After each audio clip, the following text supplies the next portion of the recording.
வணக்கம். இந்த வாரம் 3 படங்களும், ஒரு வெப் சீரிஸும் ரிலீஸ் ஆயிருக்கு. முக்கியமான அந்த 3 படம் என்ன அப்படின்னா, விக்னேஷ் சிவன் இயக்கத்தில பிரதீப் ரங்கநாதன், எஸ்.ஜே. சூர்யா, யோகி பாபு, கீர்த்தி செட்டி உட்பட பலர் நடித்த எல்.ஐ.கே. அப்புறம் தம்பி ராமையாவுடைய கதை வசனத்தில் அவருடைய பையன் உமாபதி இயக்கத்தில் நட்டி, எம்.எஸ். பாஸ்கர், இளவரசு உட்பட பலர் நடித்த டிஎன் 2026, அதாவது டிஎன் 2026. அப்புறம் டென்னிஸ் மஞ்சுநாத் இயக்கத்தில் செல்லுராகவன், கௌசல்யா உட்பட பலர் நடித்த மனிதன் தெய்வமாகலாம். இதுபோக ஜி5 தமிழ் ஓடிடியில் வந்து அமீன் பாரிப் அப்படிங்கிற இயக்கத்தில் முனிஷ்காந்த், ராஜேஷ், சுபாஷ் செல்வம், ராஜேஷ் மாதவன் உட்பட பலர் நடித்த காக்கி சர்க்கஸ் அப்படிங்கிற வெப் சீரிஸ் மொத்தம் 4 ரிலீஸ் ஆகிருக்கு. இந்த 4னுடைய விமர்சனங்கள் மினி ரிவ்யூ வந்து இப்போ பார்க்கலாம். முதல்ல வந்து நம்ம எல்.ஐ.கே பார்க்கலாம்.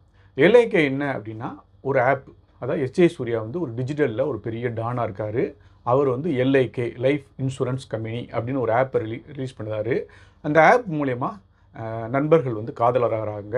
காதலர்களுக்குள்ளே வந்து என்னென்ன நடக்குங்கிறது அந்த ஆப் வந்து ஒரு மோதிரம் மாதிரி ஒரு டிவைஸ் கொடுக்காரு. அந்த டிவைஸ் மூலயமா மார்க் போட்டு அவங்க காதலராக இருக்கலாமா பிரியலாமா அப்படின்னு வந்து அவர் முடிவு பண்ணுறாரு. அதே மாதிரி வந்து ஹீரோ பிரதீப் ரங்கநாதனும் ஹீரோயின் கீர்த்தி செட்டியும் அந்த மோதிரம் மாதிரி இருக்க அந்த ஆப்பை போட்டுக்கிட்டு நண்பர்கள்லேருந்து காதலராக மாறுறாங்க. ஆனால் அந்த ஆப் வந்து அவங்க காதலை வந்து மதிக்காமல் வெறும் 3% தான் மார்க் கொடுக்கு. கீர்த்தி செட்டி என்ன சொல்கிறாங்கன்னா, 3% வந்து நம்மளுக்கு வந்து செட் ஆகாது, நம்ம பிரேக்கப் ஆகி பிரிஞ்சிடலாம் அப்படிங்காங்க. அப்போ ஹீரோ வந்து ரொம்ப டென்ஷன் ஆகிறாரு. அவர் என்ன சொல்கிறாருன்னா, ஒரு நம்மளுடைய உணர்வுபூர்வமான காதலுக்கு ஒரு ஆப் வந்து ஆஃப் வைக்கலாமா, அது வந்து தப்பு, என் காதல் உண்மை அப்படிங்கிறத நிரூபிக்கிறேன். அந்த ஆப் வந்து ஒரு டுபாக்கூரு. எஸ்.ஜே. சூர்யா வந்து பிஸ்னஸ்க்காக இதெல்லாம் பண்ணுறாரு, என் காதலினுடைய ஆழத்தையும் வலிமையை நிரூபிக்கிறேன் அப்படின்னு ஒரு சபதம் செஞ்சுட்டு உண்மையான காதலை வந்து நிரூபித்தாரா, அந்த ஆப்பு பொய்ன்னு சொல்லி அந்த ஹீரோயினை வந்து மீண்டும் லவ் பண்ணி அதில் சக்ஸஸ் ஆனாரா, எஸ்.ஜே. சூர்யா என்ன ஆனார் அப்படிங்கிற மாதிரி கதை.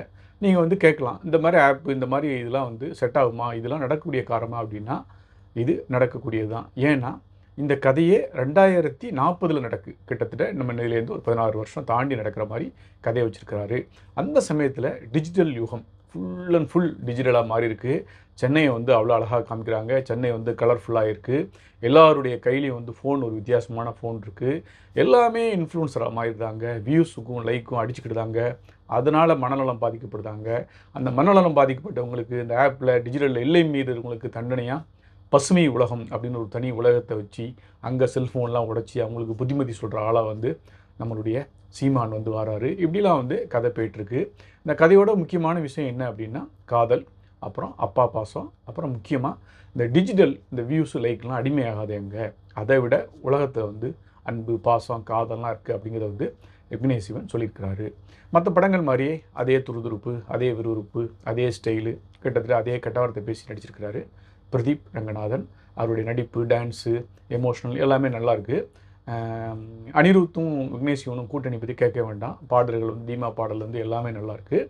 பிரதீப் ரங்கநாதனுடைய நடிப்பில் வந்து எந்த பிரச்சனையும் இல்லை.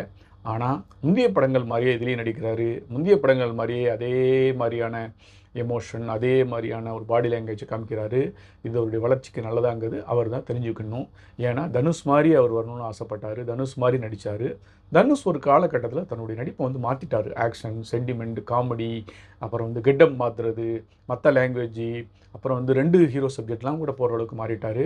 அந்த மாதிரி பிரதீப் ரங்கநாதன் வரணும் அப்படின்னா இந்த தொடர்ச்சியான இந்த நடிப்பையும், இந்த ஹேர் ஸ்டைலையும், இந்த பாடி லாங்குவேஜ் வச்சு மாற்றுறது அவருக்கு நல்லது. ஏன்னா இதிலே கொஞ்சம் கொஞ்சம் போரடிக்க ஆரம்பிச்சிட்டு.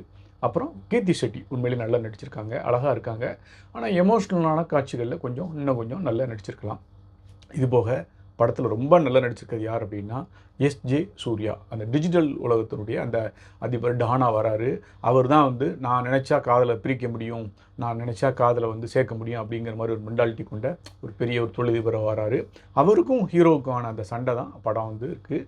அவருடைய பாடி லாங்குவேஜ் ஆகட்டும், அவருடைய அந்த வழக்கமான டைலாக் டெலிவரி ஆகட்டும், காஸ்டியூம் ஆகட்டும், எல்லாமே ரொம்ப நல்லா வந்திருக்கு. அதுவும் கிளைமேக்ஸில் ஒரு 20 நிமிஷம் ஹீரோக்கும் அவருக்கும் ஒரு சண்டை இருக்குது. ஒரு பெரிய ரோபோக்கள் மத்தியில் கலக்கலக்கும் கலக்கிருக்கிறாரு. ஒரு அருமையாக இசை படத்தில் வரக்கூடிய வச்சு ஒரு டான்ஸ் ஆடிருக்கிறாரு. இதெல்லாம் அவருடைய ப்ளஸ்ஸு. அப்புறம் படத்தில் யோகி பாபு இருக்கார். வித்தியாசமான கெட்டப்பில் வராரு. நிறைய காமெடி பண்ணுறாரு.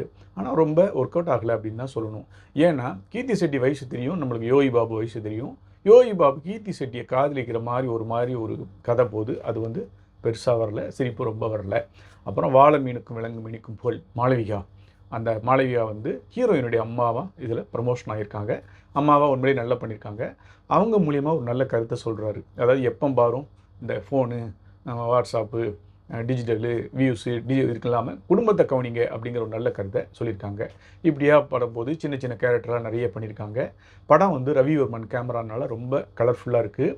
இசை வந்து அனிருத்தனுடைய பாடல்கள் எல்லாமே ஹிட்டு, பின்னணியும் நல்லாயிருக்கு. படத்தில் மைனஸ் என்னென்னா ஃபஸ்ட் ஹாஃப் வந்து ரொம்ப ஸ்லோவாக போகுது. செகண்ட் ஹாஃபுக்கு அப்புறம் தான் கொஞ்சம் கதை நல்லபடியாக போயிட்டுருக்கு. கிளைமேக்ஸில் ஒரு 10 நிமிஷம் தான் ரொம்ப நல்ல விறுவிறுன்னு போகுது. அதனால கொஞ்சம் கத்திரி போடலாம், தொய்வு இருக்க இடத்த வந்து வேறு மாதிரி பண்ணியிருக்கலாம். சினிமாங்கிறது வந்து என்ன சொல்லுவாங்க அப்படின்னா விஷுவல் ட்ரீட் அப்படிம்பாங்க. படத்தில் முதல்லேருந்து கடைசி வரைக்கும் பக்கமாக டைலாக் எழுதி கொடுத்துருக்காரு டைரக்டர். பேசிக்கிட்டே இருக்காங்க. அது வந்து நம்மளுக்கு கொஞ்சம் இரிட்டேட்டிங்காக இருக்குது. அப்புறம் இந்த 2040 இந்த உலகம் வியூஸு அந்த அந்த லாங்குவேஜ் அவங்களுடைய இதெல்லாம் வந்து இளைஞர்களுக்கு, காதலிக்கிறவங்களுக்கு, காதல் இருந்தவங்களுக்கு பிடிக்கும். ஒரு 40 வயசு 50 வயசு தாண்டினவங்களுக்கு, குழந்தைகளுக்கு இது எந்த அளவுக்கு செட் ஆகும் அப்படின்னு தெரியாது. ஆனால் ஒட்டு மொத்தத்தில் ஒரு வித்தியாசமான படமாக இருக்குது. ஒரு கலகலன்னு இருக்குது. Second ஹாஃபும் SA. சூர்யாவுடைய நடிப்பு, அனிருத் பாடல்கள், ஒரு நல்ல வெயிலுக்கு வந்து கலர்ஃபுல்லான காட்சிகள் பார்த்து ரசிக்கலாம். இது வந்து எல்ஐகே படத்தினுடைய விமர்சனம்.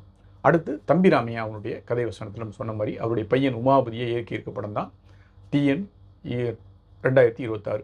பொலிட்டிக்கல் சட்டைர் முந்தியெல்லாம் நம்ம சொன்ன மாதிரி இது விஜயை வந்து தாக்கி எடுத்த படம், விஜயை வந்து கிண்டல் எடுத்து எடுத்த படம் அப்படிலாம் நிறைய சொன்னாங்க. ஆனால் படம் வந்து அப்படியா அப்படின்னு பார்த்தா அது விஜயை மாத்திரம் அவர் தாக்கலை. கமல், ரஜினி, நிறைய அரசியல்வாதி, சீமான், ஏகப்பட்ட அரசியல் இன்சிடென்ட்டு, பழைய சினிமா இதுன்னு சொல்லி எல்லாத்தையும் கலந்து கட்டி அரசியல் சட்டையர் படம், சினிமா சட்டையர் படமாக எடுத்திருக்காரு. யாரையும் தாக்கலைங்கிறத முதலே சொல்லிக்கலாம்.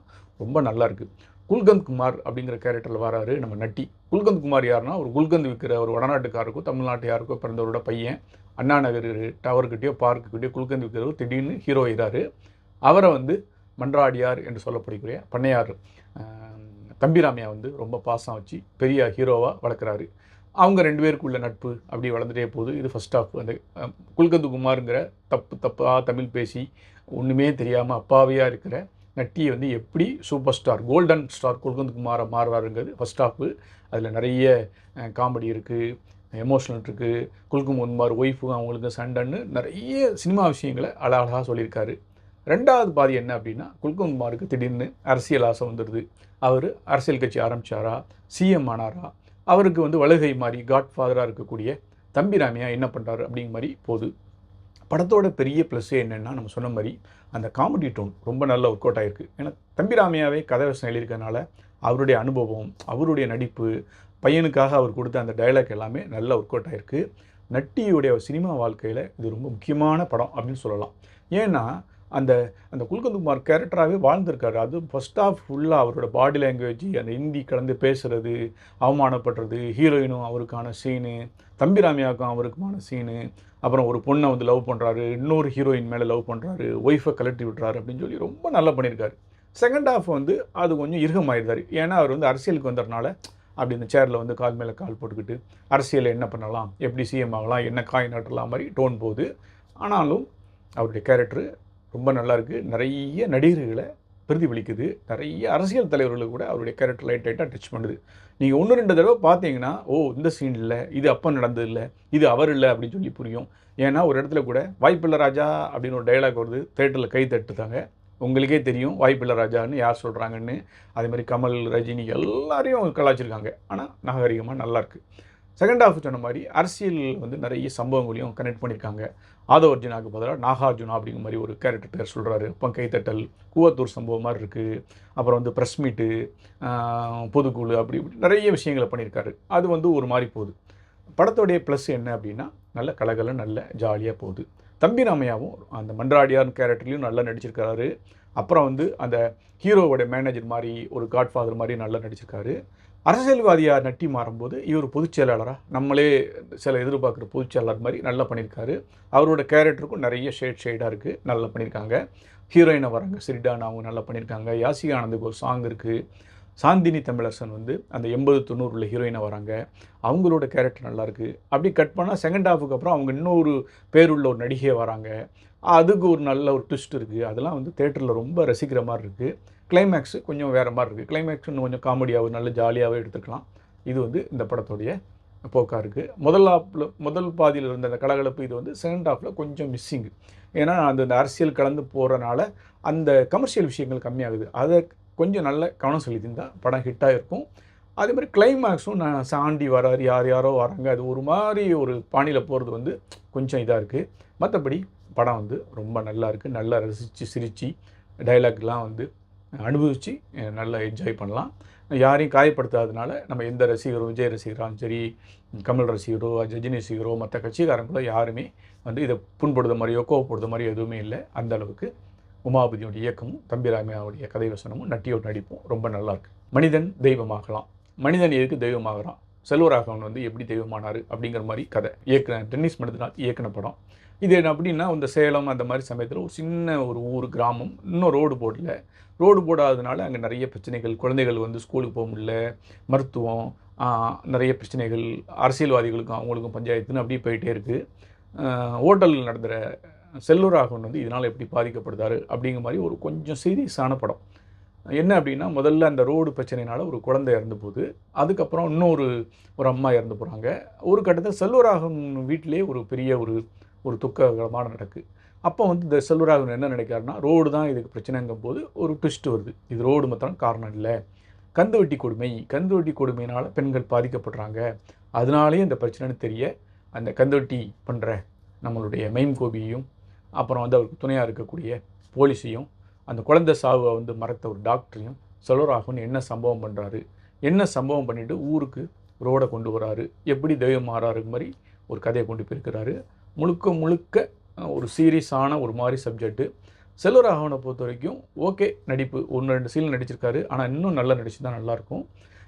கௌசல்யா பழைய ஹீரோயின் வந்து அவருக்கு அக்காவாக நடிச்சிருக்காங்க. அவங்களும் 1-2 சீனில் நல்லா நடிச்சிருக்காங்க. குஷி ரவின்னு ஒரு ஹீரோயின் செல்வராகவன் ஒய்ஃபாக வராங்க, உண்மையிலே நல்லா பண்ணியிருக்காங்க. படத்தில் வந்து வில்லனாக வரவர் வந்து மைம் கோபி. இந்த படம் பார்த்திங்கன்னா அவரோட கேரக்டர் வந்து நிறைய பேருக்கு தெரியும். கொஞ்ச காலத்துக்கு முன்னால் இந்த தருமபுரி இந்த வட்டத்தில் ஒரு ஃபைனான்சியர் வந்து இந்த மாதிரி பெண்களுக்கு பணம் கொடுத்து, வட்டிக்கு பணம் கொடுத்து ஏமாற்றி அவங்கள பாலியல் சேண்டல் பண்ணாருன்னு நிறைய வீடியோ, நிறைய பிரச்சனைகள்லாம் வந்தது. அந்த கேரக்டராக வந்து மைம் கோபி பண்ணியிருக்காரு, ரொம்ப நல்லா பண்ணியிருக்காரு.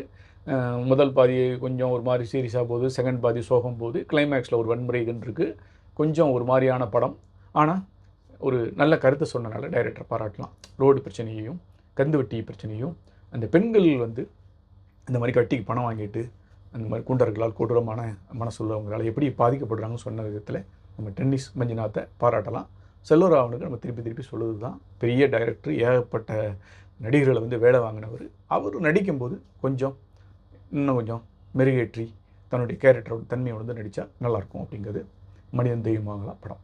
அப்புறம் ZEE5 வந்திருக்கக்கூடிய காக்கி சர்க்கஸ் வெப்சீரிஸ்னால் உங்களுக்கு தெரியும், அது 7 எபிசோடாக இருக்குது. திருடன் போலீஸ் தான் கதை. ஆனால் இது வரைக்கும் அந்த திருடன் போலீஸ் இல்லாமல் இது வித்தியாசமான நாட்டாக கொடுத்துருக்காரு அமீன் பாரிப் அப்படிங்கிறவர்.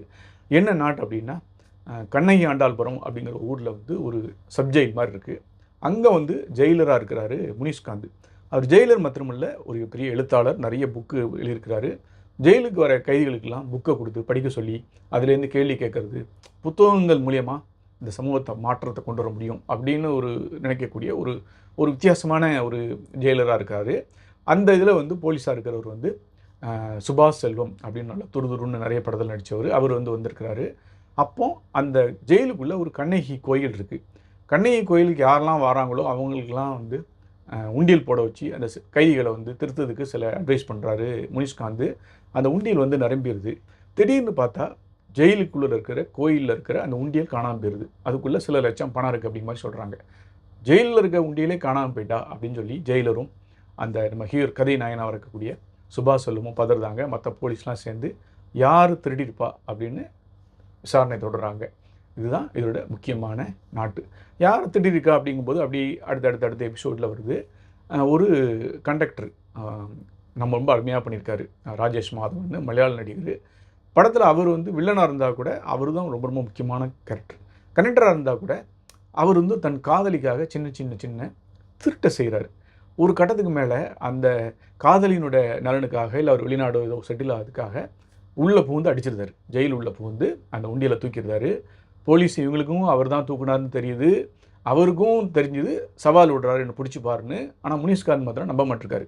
ஏன்னா அவன் என் புத்தகத்தை படிக்கான், என்னுடைய வாசகராக இருக்கவன் நல்லவனாக இருக்கிறாங்கிறாரு. அப்படி டக் ஆஃப் வார் போகுது. கடைசியில் அந்த உண்டியல் பணம் கிடச்சிதா, அந்த திருடனாக இருக்கக்கூடிய அந்த மலையாள நடிகரான ராஜேஷ் மாதவன் வந்து பிடிபட்டாரா, எப்படி அந்த உண்டியலை திருடினார் அப்படிங்கிறத ரொம்ப அழகாக காமெடி டூன் கலந்து கொண்டு வந்திருக்காங்க. இந்த கதை தவிர யூடியூப்பராக 2 பேர் இருக்காங்க. இந்த நக்கலைட்டில் சாவித்திரி, அவங்க சம்மந்தப்பட்ட ஒரு கிளைக்கதை போகுது. அப்துல் லீ சம்மந்தப்பட்ட ஒரு சவப்பெட்டி செய்கிறாரு, அவர் வீட்டுக்கும் எதிர் வீட்டுக்கும் சண்டை அப்படிங்கிற மாதிரி ஒரு கதை போகுது. அப்புறம் வந்து ஹீரோவோட காதல், அப்புறம் அந்த வில்லனுடைய காதல் அப்படின்னு போகுது. எல்லாம் சேர்ந்து கடைசி அந்த 2-3 எபிசோடில் வந்து ஒன்று சேருது. அது வந்து ரொம்ப நல்லாயிருக்கு. முதல் 2-3 எபிசோடு கொஞ்சம் ஸ்லோவாக போனால் கூட கடைசி 3-4 எபிசோடு வந்து ரொம்ப நல்லாயிருக்கு. அதுவும் கடைசி கிளைமேக்ஸ் 2 எபிசோடு வந்து அந்த திருடன் போலீஸு துரத்தல் அப்படிங்கிறது வந்து ரொம்ப அழகாக கொண்டு போயிருக்காரு அமீன் பாரிப்பு. அந்த ராஜேஷ் மாதவனும் சுபாஷ் செல்வமும் போடுற சண்டை, துரத்துறது, நைட் எஃபெக்டில் நிறைய எடுத்திருக்காங்க. நல்லாயிருக்கு. எத்தனையோ திருடன் போலீஸ் படம் பார்த்தா கூட இது வந்து ஒரு நல்ல கருத்தை, அதை புத்தகத்துடைய மதிப்பு சொல்கிற மாதிரியும் ரொம்ப ஜாலியான நாட்டிலையும் நல்லா பண்ணியிருக்கு. ZEE5னால அவங்களும் அதுக்கு தக்கபடி நல்ல ப்ரொமோஷனில் கட் பண்ணி நல்லா பண்ணியிருக்காங்க. அப்துல் லீ வந்து சவுப்பட்டி செய்கிறவரா, அவர் ஒரு கவிதையாக வந்து நல்லா நடிச்சிருக்காரு. யூடியூப்புடைய தாக்கம் வந்து கிராமத்தில் எப்படி எதிரொலிக்குங்கிறத வந்து இந்த நக்கலைட் சாவித்திரி நிர்மாணம் பண்ணியிருக்காங்க. வின்சு ரேச்சல் அப்படிங்கிறவர் வந்து அந்த போலீஸ் சுபாஷ் சலுத்தோட காதலியாக வராங்க. அவங்க சம்மந்தப்பட்ட சீன் நல்லாயிருக்கு. இப்படியே வந்து படம் நிறைய ஆர்டிஸ்ட்டு, நிறைய கதைகள், சின்ன சின்ன சம்பவங்கள், திருப்பங்கள் அப்படின்னு சொல்லி வெப்சீரிஸில் வந்து ரொம்ப நல்லாயிருக்கு. வணக்கம். இந்த நாளே பார்த்து என்ஜாய் பண்ணுங்கள்.